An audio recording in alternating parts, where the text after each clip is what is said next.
pinjaman. Bekas Perdana Menteri Tun Dr. Mahathir Mohamad diminta menjelaskan kenyataannya sebelum ini yang mendakwa 42 bilion ringgit milik syarikat One Malaysia Development Berhad 1MDB hilang akibat ketidakcekapan pengurusan. Namun kenyataan beliau kini berubah. Wang itu bukan hilang, sebaliknya nilai pinjaman oleh syarikat berkenaan.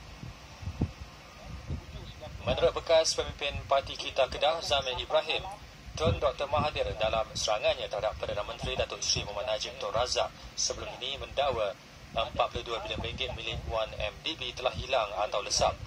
Namun selepas dijawab oleh Datuk Seri Najib di Sabah, nada beliau berubah dengan hanya mempersoalkan pinjaman itu.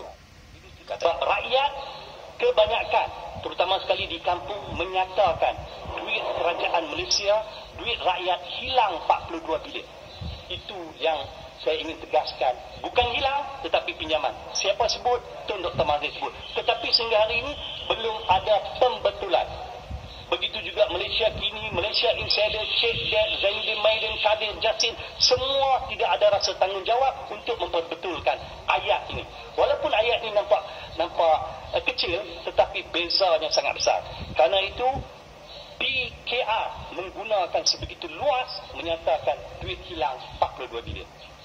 Hanya dakwaan Tun Dr. Mahathir itu diberi liputan luas dalam media pro pembangkang.